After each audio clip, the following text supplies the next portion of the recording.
I knew something was wrong the moment I saw Patricia Holloway marching across my front lawn with that particular expression on her face.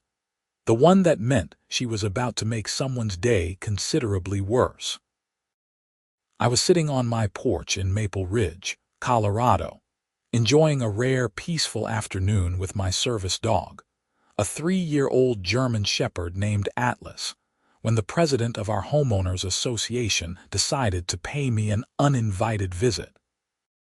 My name is Paul Newman, no relation to the famous actor, and I had moved into this quiet suburban neighborhood about 8 months ago after my medical discharge from the Army. The VA had connected me with Atlas, who was trained to help me manage my PTSD and mobility issues from an IED incident in Afghanistan. The dog had become more than just a medical necessity. He was my lifeline to a somewhat normal existence. Patricia stopped at the bottom of my porch steps, her perfectly manicured hands on her hips, her blonde hair sprayed into submission despite the Colorado wind.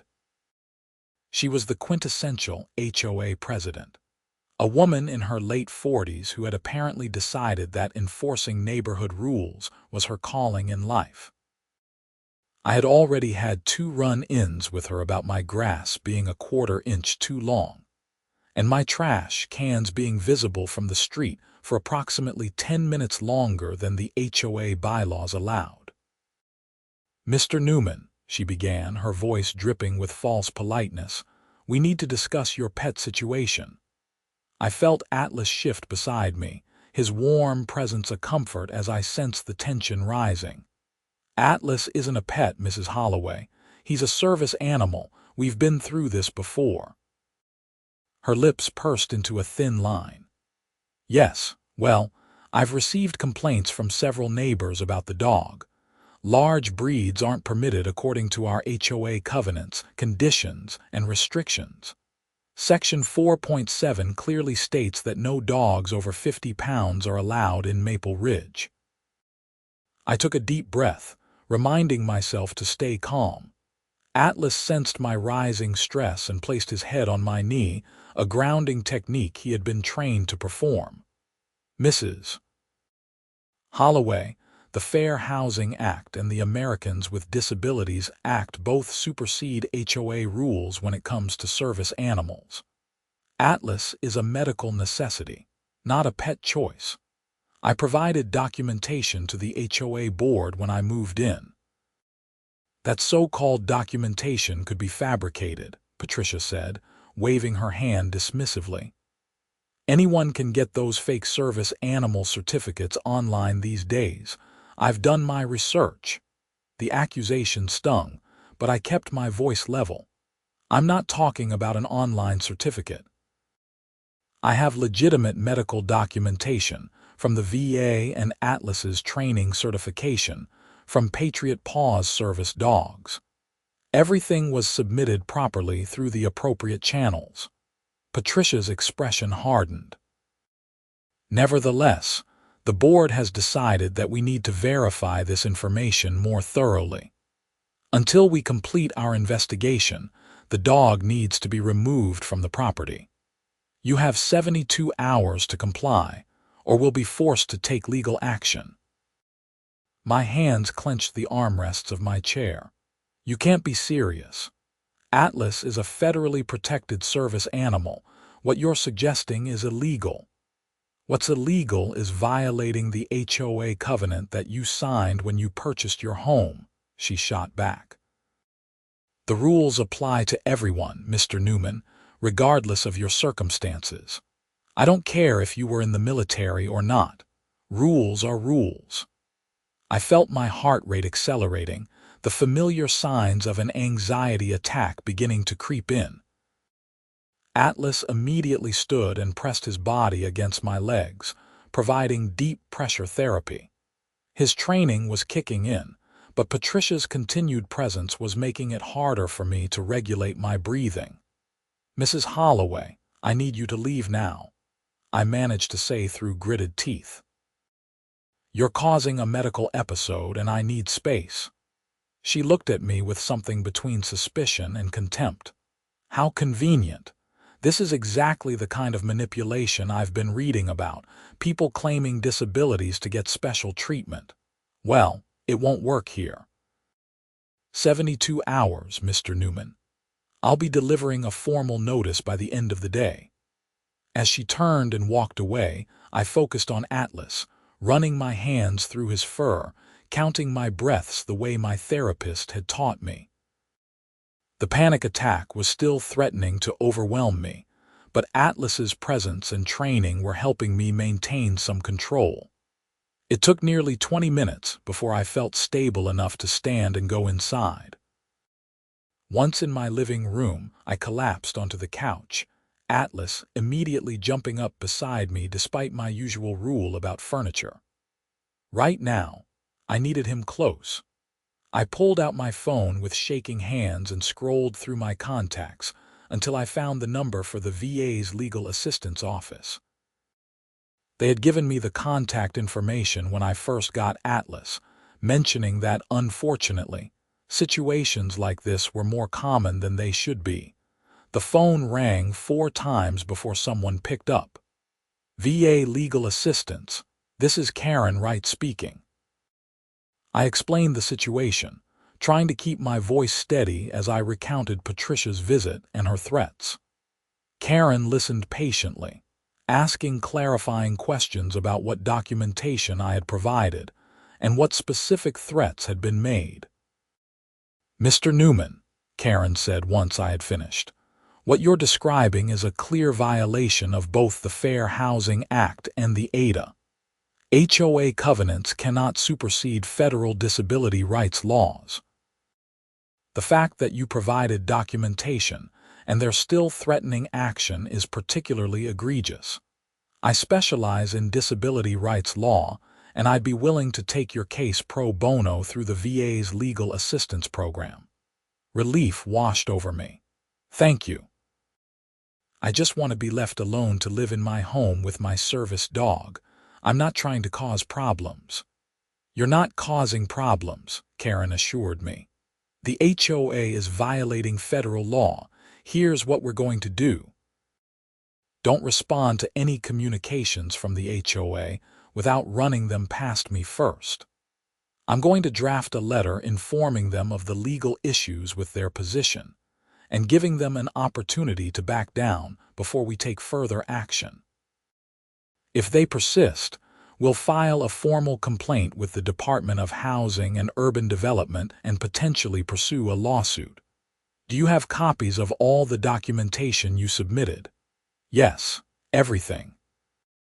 Medical records from the VA, Atlas's training certification, and the letter from my doctor explaining my disabilities and why Atlas is necessary.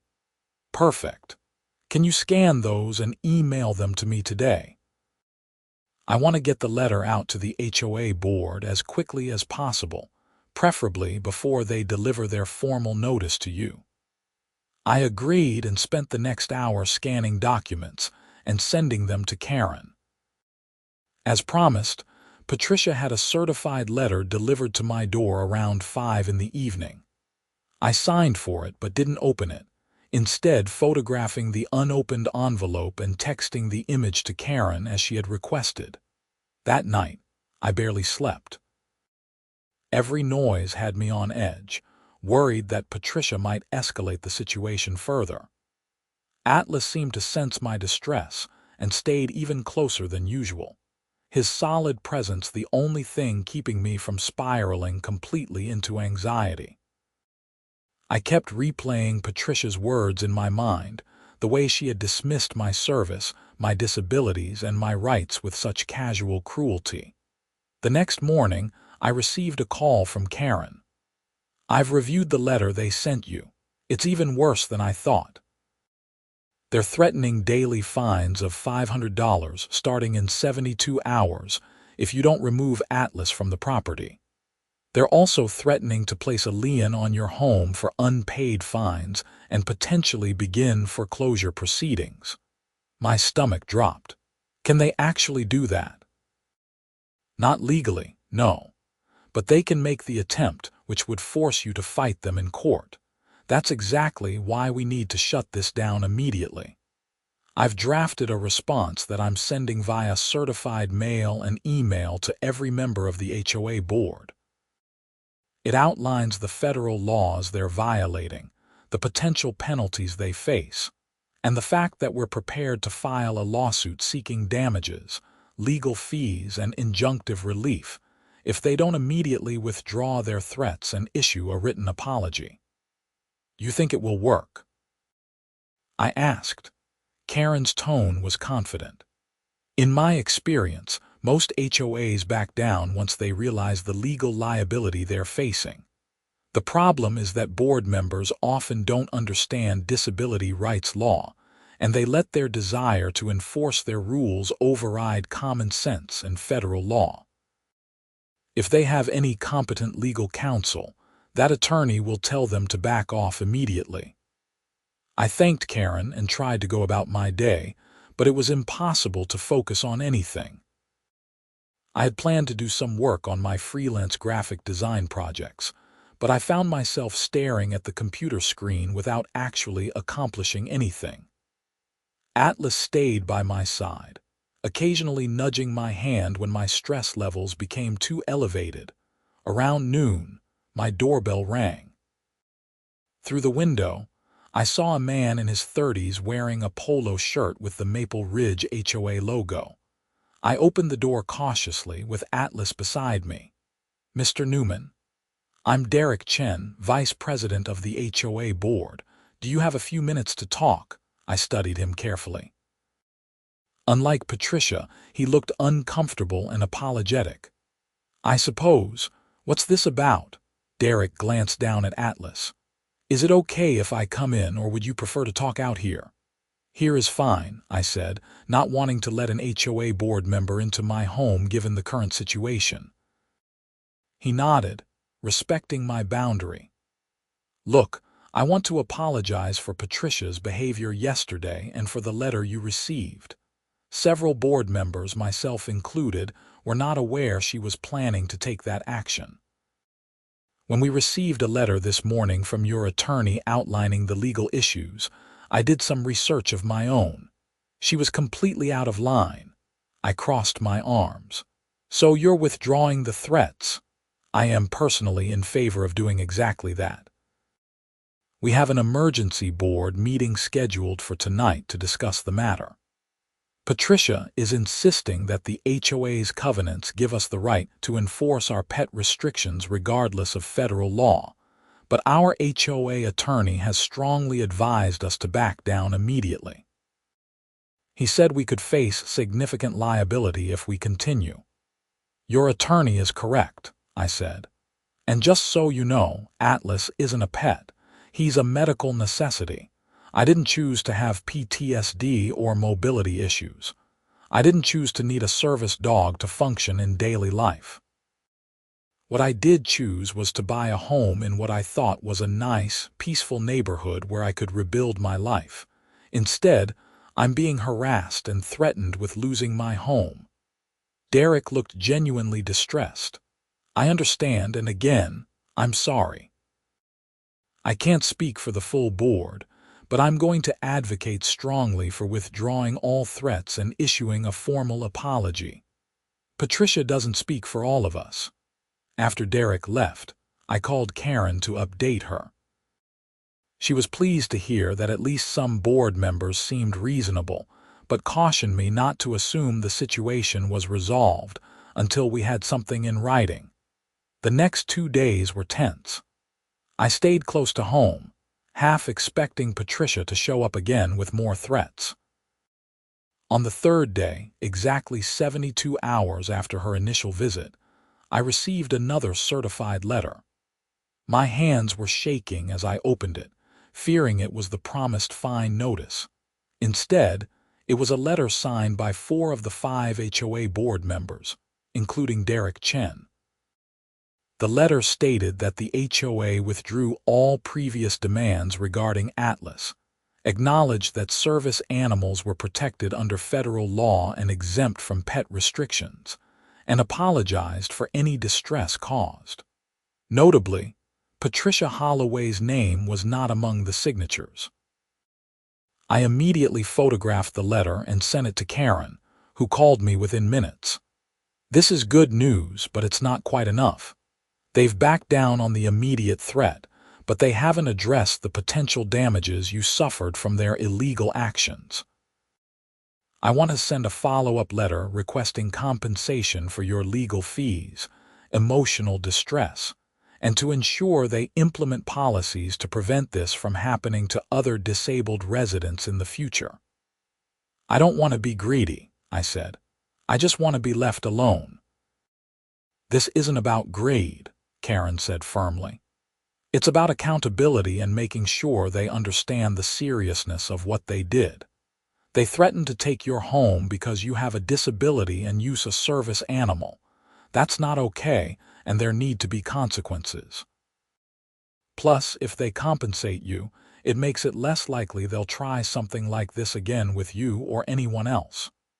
I agreed, trusting Karen's expertise. She sent another letter outlining our demands: $5,000 for emotional distress and legal fees, a requirement that all HOA board members complete training on disability rights and fair housing laws, and the implementation of written policies explicitly protecting service animals and other reasonable accommodations for disabled residents. I thought that would be the end of it, but I was wrong. 2 days after Karen sent her demand letter, I was taking Atlas for a walk around the neighborhood when a police car pulled up beside me. My heart immediately started racing, the sight of the patrol car triggering memories I had spent years trying to manage. An officer stepped out, a woman in her 40s with her hand resting casually near her belt. "Sir, I need to speak with you about your dog." Atlas pressed against my leg, sensing my distress. "What about him?" "We've received a complaint that your dog has been aggressive toward neighbors and that you've been walking him without a leash, which violates city ordinances." My mind reeled. That's completely false. Atlas is always leashed, and he's never shown aggression toward anyone. He's a service dog. The officer's expression softened slightly. "Can I see the dog's license and your identification?" With shaking hands, I pulled out my wallet and showed her my ID and Atlas's registration, which clearly indicated his status as a service animal. The officer examined both carefully. The complaint came from a Patricia Holloway. She said your dog charged at her in her own yard and that you regularly walk him off leash in the common areas. Anger surged through me. "Officer, Mrs. Holloway is the president of my HOA, and we're currently in a legal dispute because she tried to force me to remove Atlas from my home in violation of federal disability rights laws. This is clearly retaliation. Atlas has never been off leash outside of my fenced backyard, and he certainly has never charged at anyone. He's professionally trained." The officer sighed. "I had a feeling this might be something like that. Look, I'm required to investigate any complaint we receive, but I can see your dog is properly licensed as a service animal, and frankly, he's one of the calmest dogs I've encountered. He hasn't reacted at all to me approaching, which is what I'd expect from a trained service animal, not an aggressive dog. So I'm not in any trouble. No, I'll file a report stating that the dog was properly licensed and leashed, and that I observed no aggressive behavior. If Miss Holloway files another complaint, we'll have this on record. Between you and me, filing false police reports is a crime, and if she keeps this up, she could face charges herself." After the officer left, I immediately called Karen and told her what had happened. I could hear the anger in her voice when she responded. "That's it. We're done playing nice. Filing a false police report and using law enforcement to harass someone with a disability is beyond the pale. I'm filing a formal complaint with HUD tomorrow, and we're moving forward with a lawsuit. This woman needs to face real consequences. Will that affect the settlement offer with the HOA? I asked. The lawsuit will name both Patricia Holloway personally and the HOA board collectively. The other board members may choose to separate themselves from her actions, which could work in our favor. But either way, we're holding everyone accountable. That evening, Derek Chen called me. "Mr. Newman, I just heard about Patricia calling the police on you. On behalf of the rest of the board, I want to apologize again. This has gotten completely out of hand. We've called another emergency meeting for tomorrow night, and I'm going to move to have Patricia removed as president. Several of us think she should be removed from the board entirely." "I appreciate that," I said, "but my attorney is moving forward with a lawsuit. Patricia's retaliation has crossed a line. I understand completely, and frankly, I think she deserves it. I just want you to know that not everyone on the board supports her actions. Some of us actually care about doing the right thing." The next few weeks were a blur of legal activity. Karen filed a complaint with the Department of Housing and Urban Development, and simultaneously filed a lawsuit in federal court alleging violations of the Fair Housing Act and the Americans with Disabilities Act, along with claims for harassment, emotional distress, and abuse of process for the false police report. The lawsuit named Patricia Holloway individually and the Maple Ridge HOA.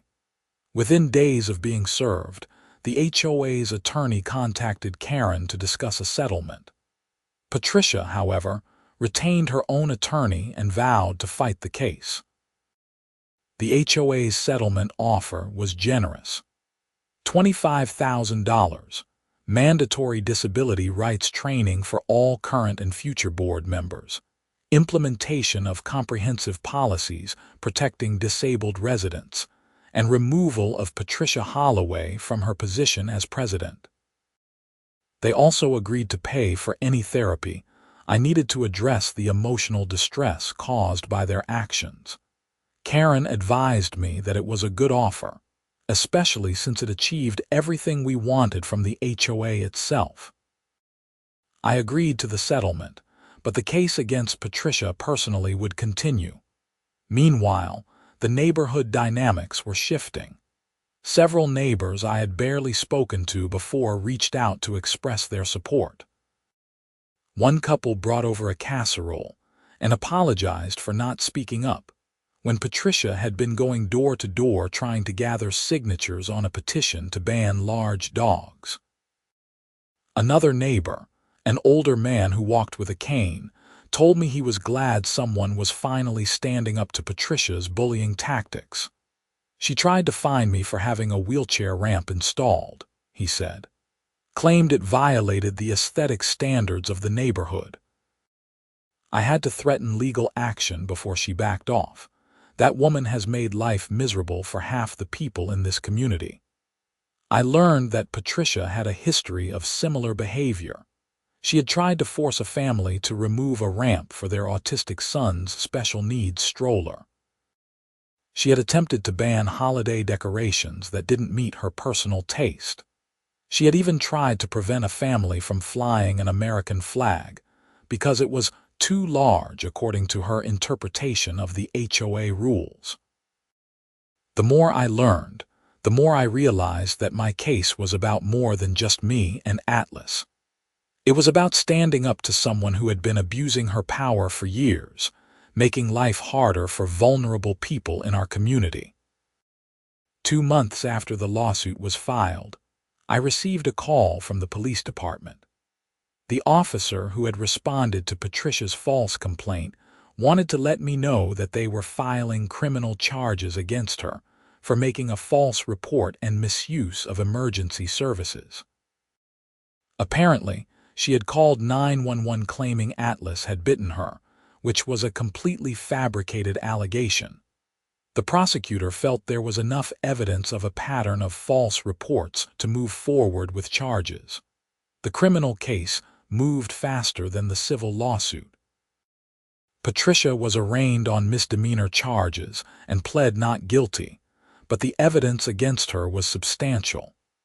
The police had body camera footage from multiple responses to her calls, including the one involving me, showing that her allegations didn't match reality. They also had testimony from several neighbors about her pattern of making false reports about various issues. In the meantime, the new HOA board president, Derek Chen, reached out to ask if I would be willing to serve on a newly formed community relations committee.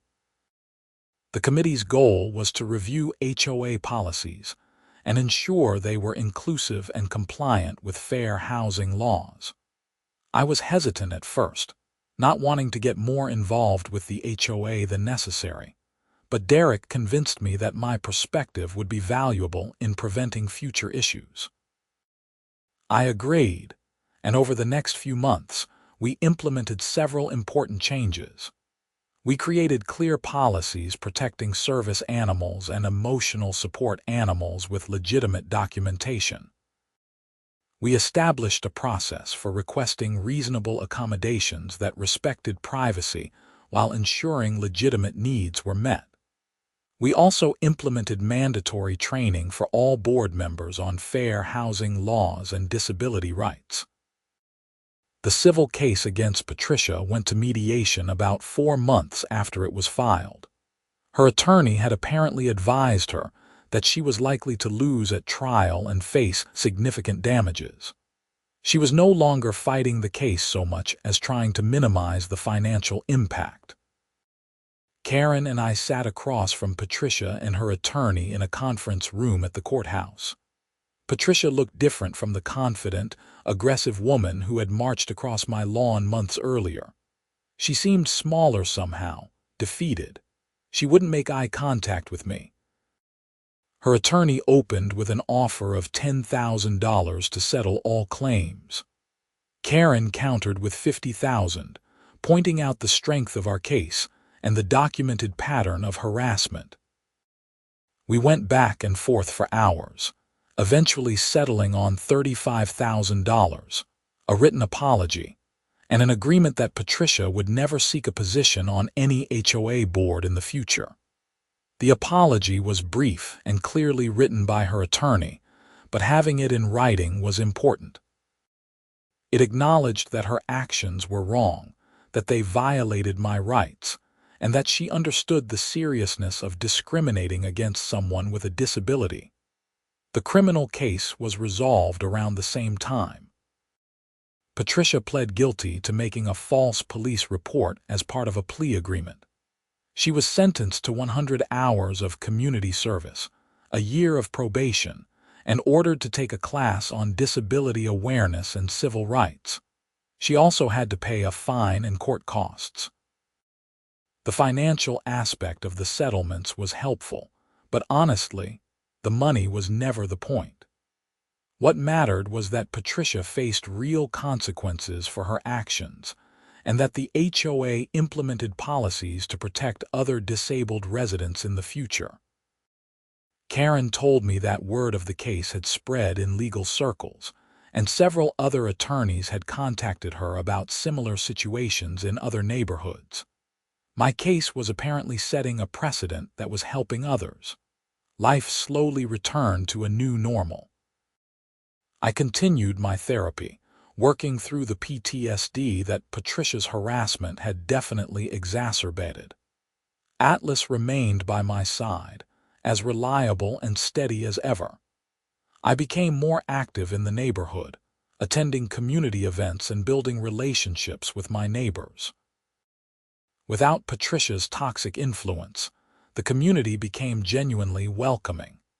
Derek turned out to be an excellent HOA president, focused on community building rather than rule enforcement. Under his leadership, the neighborhood organized regular social events, improved common areas, and developed a reputation as a welcoming place for diverse residents. Several disabled veterans moved into the community after hearing about the inclusive policies we had implemented. About a year after the whole ordeal began, I was sitting on my porch with Atlas, enjoying a peaceful Sunday afternoon when a car pulled up. A young couple got out, looking around the neighborhood with interest. They walked up to me and introduced themselves. "We're thinking about buying a house in this neighborhood," the woman said. "I noticed your service dog, and I just wanted to ask, is this community welcoming to people with disabilities? I have a mobility impairment and I've had problems with HOAs before." I smiled and gestured for them to sit down. "Actually, this neighborhood has some of the strongest disability protections of any HOA I know of. We went through some growing pains to get there, but I think you'd find it very welcoming now." I told them an abbreviated version of my story, focusing on the positive changes that had resulted. They listened with interest, asking questions about the policies and the community culture. By the time they left, they seemed excited about the possibility of moving here. They ended up buying a house 3 streets over from me, and I helped them navigate the move-in process, making sure they were aware of all the accommodations available to them. Watching them settle in comfortably, without the fear and stress I had experienced, felt like a full-circle moment. I stayed on the Community Relations Committee, eventually becoming its chair. We continued to refine policies and serve as a resource for residents who needed accommodations. The committee became a model that other HOAs in the area started to emulate, and I was invited to speak at several community forums about inclusive housing practices. Karen Wright became a friend as well as my attorney. She told me that my case had opened doors for her to help dozens of other disabled individuals facing similar discrimination. She started offering free workshops on disability rights, funded in part by settlements from cases like mine. It was satisfying to know that something positive had come from such a difficult experience.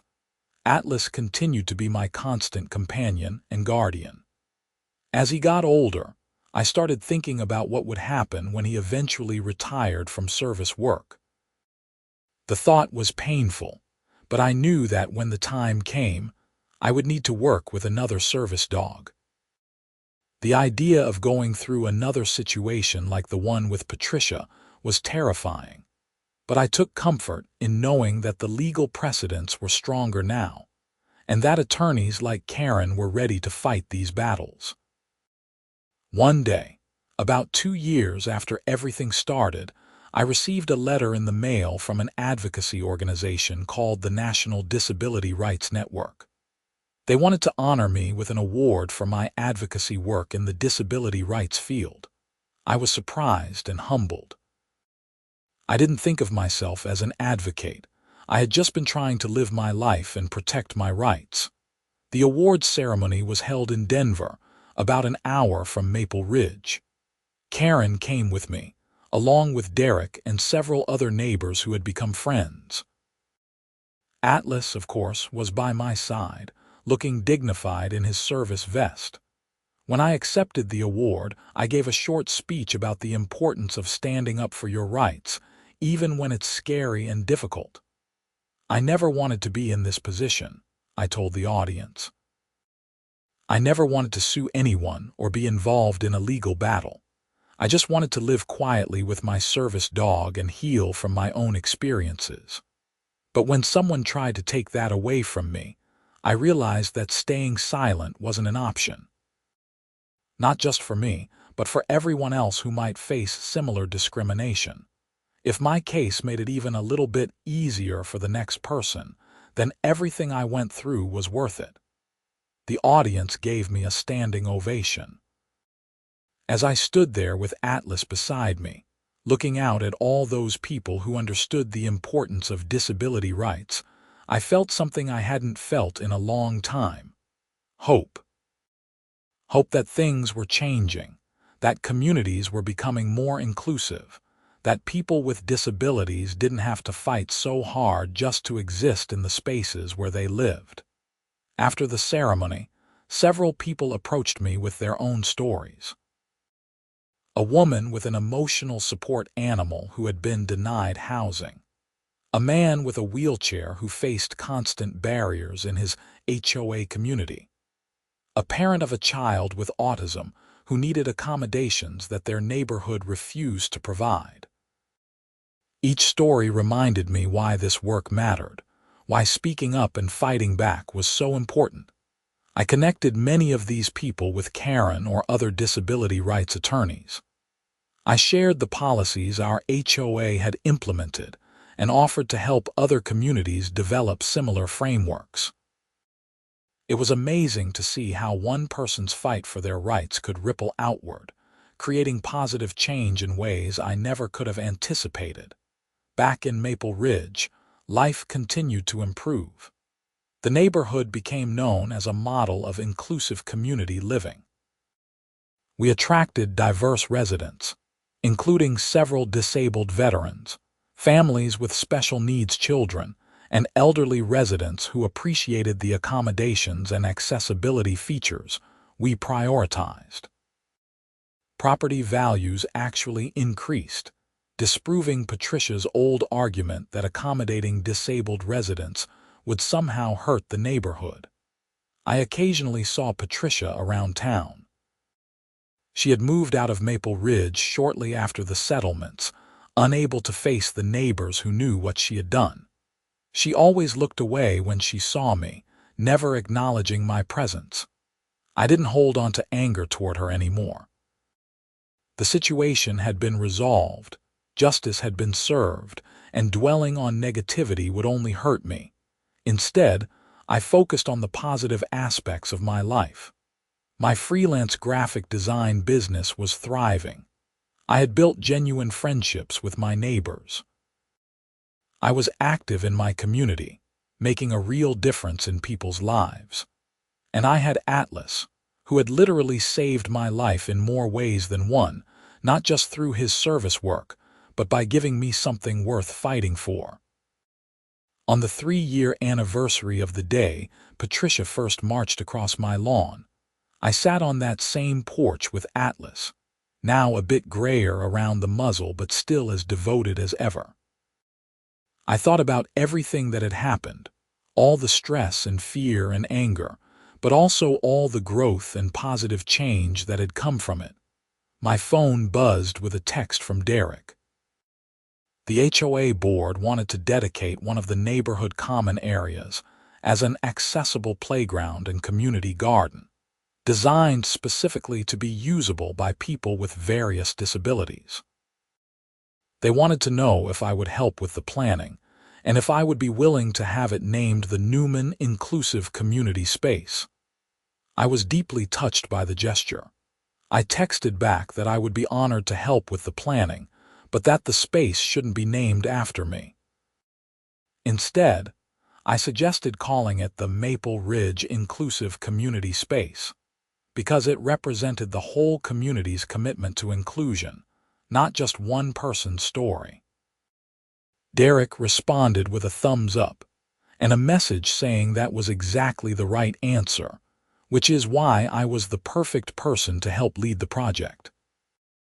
As the sun set over the Colorado landscape, painting the sky in shades of orange and pink, I scratched Atlas behind the ears and thought about how far we had come. From that terrifying moment when Patricia threatened to take away my home and my service dog, to this moment of peace and purpose, the journey had transformed me in ways I never expected. I had learned that standing up for your rights isn't always easy or comfortable, but it's necessary. I had learned that there are good people willing to fight alongside you, like Karen and Derek and my supportive neighbors. I had learned that one person's courage to challenge injustice can create ripples of positive change that extend far beyond their own situation. Most importantly, I had learned that I was stronger than I thought. The IED in Afghanistan had left me with physical and psychological scars, but it hadn't broken me. Patricia's harassment and discrimination hadn't broken me either. With Atlas by my side and a community that had learned to embrace inclusion, I had built a life I was proud of. The legal battles were over, the settlements had been paid, and the policies were in place.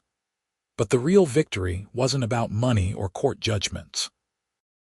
It was about creating a community where people like me, people with disabilities who just wanted to live their lives in peace, could do so without fear of discrimination or harassment. It was about changing hearts and minds, one HOA policy at a time. As darkness fell and the stars began to appear in the Colorado sky, I headed inside with Atlas, grateful for the journey that had brought me to this moment. Tomorrow, I would start working on the Inclusive Community Space Project. Next week, I had a consultation with another veteran facing HOA discrimination, who needed advice. Next month, I was speaking at a statewide conference on fair housing practices. But tonight, I was simply a man sitting in his home with his service dog, enjoying the peace and security that everyone deserves but too many people have to fight for. It was a hard-won peace, earned through months of stress and legal battles, and standing up to someone who tried to use her power to hurt me. But it was mine, and it was real, and no one could take it away from me now. The story of how an HOA Karen called the cops on my service animal, and how a disability rights lawyer threatened a lawsuit, wasn't just my story anymore.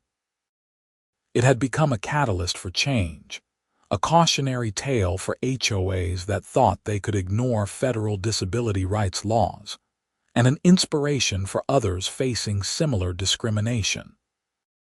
And while I never wanted to be in that position, I was proud of how I had handled it and grateful for the positive outcomes that resulted.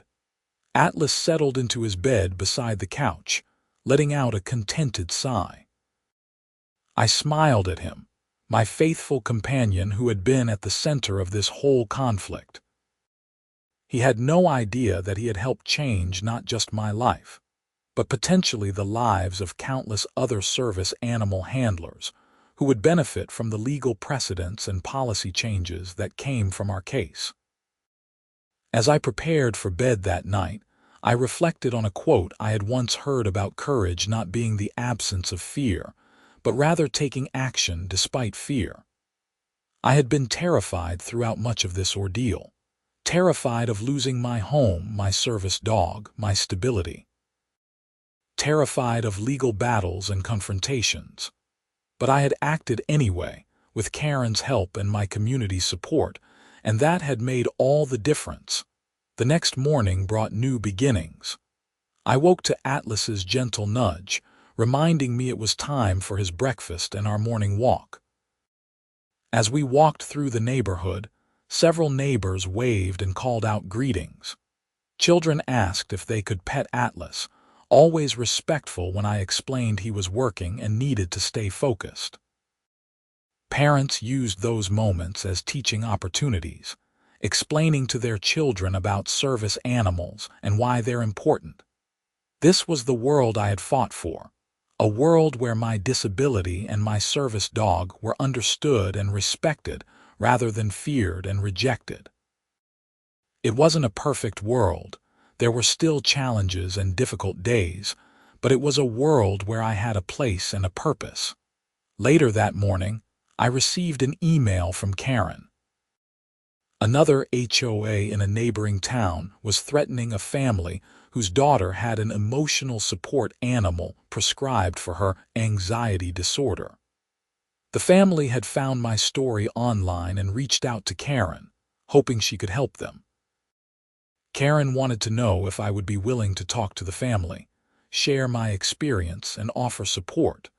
I immediately replied yes. This was part of my purpose now, helping others navigate the same difficult waters I had crossed. I understood their fear and frustration in a way that few others could. If my experience could help them feel less alone and more empowered to fight for their rights, then every difficult moment I had endured would have even more meaning. The family, the Johnsons, came to meet me that afternoon. Their daughter Emma was 13, a quiet girl who clutched her small support dog, a Cavalier King Charles Spaniel named Buddy, throughout our conversation. Her parents explained that their HOA was threatening daily fines and legal action, claiming Buddy violated their no pets policy. I saw my own story reflected in theirs. The same illegal overreach by an HOA, the same disregard for federal disability rights laws, the same casual cruelty in threatening to separate a disabled person from their support animal. I shared what I had learned, connected them with resources, and assured them that they had rights and people willing to fight for those rights. As they left, Emma's mother hugged me with tears in her eyes. "Thank you for giving us hope," she said. We were starting to think we would have to move, uproot Emma from her school and friends just because of this HOA. Now we know we can fight back. Watching them drive away, I felt a deep sense of purpose. My battle with Patricia and the Maple Ridge HOA had been painful and stressful, but it had equipped me to help others facing similar challenges. That was worth something significant. Over the following months, I stayed in touch with the Johnson family, as Karen represented them in negotiations with their HOA. Unlike Patricia, their HOA board backed down quickly once they understood the legal implications of their actions. They settled without litigation, implementing policies similar to those we had created in Maple Ridge. The Inclusive Community Space Project moved forward with enthusiastic support from the neighborhood. We held community meetings to gather input on what features people wanted. Children suggested accessible swings and sensory play equipment. Elderly residents requested gardens with raised beds that could be tended from wheelchairs or standing. Parents of children with autism advocated for quiet zones where kids could decompress when overwhelmed. The final design was beautiful and functional, a space truly usable by everyone regardless of ability. We held a grand opening ceremony on a sunny Saturday in May, with the mayor of our town in attendance along with representatives from several disability advocacy organizations. It felt like a celebration not just of a new community space, but of the values of inclusion and accessibility that Maple Ridge had embraced. During the ceremony, Derek gave a speech acknowledging the difficult history that led to this moment. He didn't name Patricia specifically, but he referenced the community's journey from exclusion to inclusion, from rigid rule enforcement to understanding and accommodation. He credited me with starting that transformation, though I had never sought that credit. When it was my turn to speak, I looked out at the crowd of neighbors who had become friends, allies, and fellow advocates. This space represents what communities can be when we choose inclusion over exclusion, understanding over judgment, and compassion over rigid adherence to rules. Every person here, regardless of their abilities or challenges, deserves to feel welcome and valued. That's what this space symbolizes, and that's what I hope Maple Ridge will always stand for. Atlas sat beside me throughout the ceremony, calm and dignified. Several people commented on how well behaved he was, unaware that his training and temperament had been questioned and challenged not so long ago. He had proven, simply by being himself, that service animals were professional working animals deserving of respect and accommodation. As spring turned to summer, I continued my advocacy work while also focusing on my business and personal life. I started dating someone I met at a disability rights conference, a woman named Jennifer who worked as an occupational therapist. She understood my challenges in a way that felt natural and comfortable, never treating me as fragile or broken, but also respecting my limitations and the accommodations I needed. Jennifer loved Atlas almost as much as I did, understanding his role in my life, and never being jealous of the attention I gave him. She would often join us on walks through the neighborhood, and neighbors joked that we looked like the perfect family, man, woman, and dog strolling together in the peaceful evening air. Life wasn't perfect. I still had bad days when the PTSD felt overwhelming, when anxiety attacks threatened to derail me, when the physical pain from my injuries was difficult to manage. But I had tools to cope now, a support system that included Atlas, my therapist, Karen, Derek, Jennifer, and a whole community that had my back. That made the hard days more bearable. 1 year after the inclusive community space opened, we held an anniversary celebration. The space had been heavily used and deeply appreciated by the community. Children played on accessible equipment. Residents with mobility challenges enjoyed the gardens. People with sensory processing issues appreciated the quiet zones. It had become the heart of the neighborhood in many ways. At the celebration, several families approached me to share how the space had impacted their lives. A mother told me her son with cerebral palsy had made friends at the playground, something that had been difficult at traditional playgrounds where he couldn't access most equipment. An elderly man in a wheelchair told me he had grown tomatoes for the first time in 10 years, using the raised garden beds. A woman with anxiety explained how the quiet zone had become her refuge when she needed to decompress. These stories were the real measure of success, not the legal victories or the settlements, but the tangible improvement in people's daily lives. This was what I had been fighting for all along, the right for everyone to live comfortably and fully in their community. As I stood in that inclusive space, watching children of all abilities play together, watching neighbors of all backgrounds share food and conversation, watching a community truly living up to the ideal of inclusion, I felt a profound sense of peace.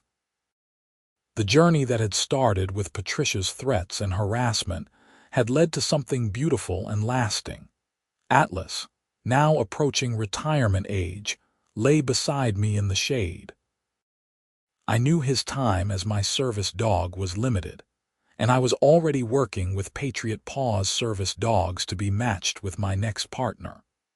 The thought of transitioning to a new service dog was bittersweet, but I knew Atlas deserved a peaceful retirement, and I would always take care of him.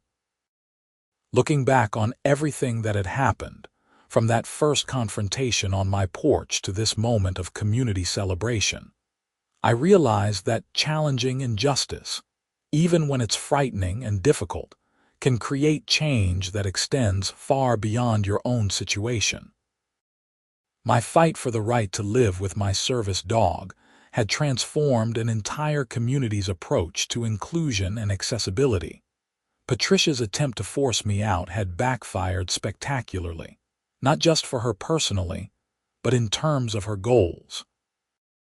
Instead of removing service animals from Maple Ridge, the community had become a haven for people with disabilities and their assistance animals.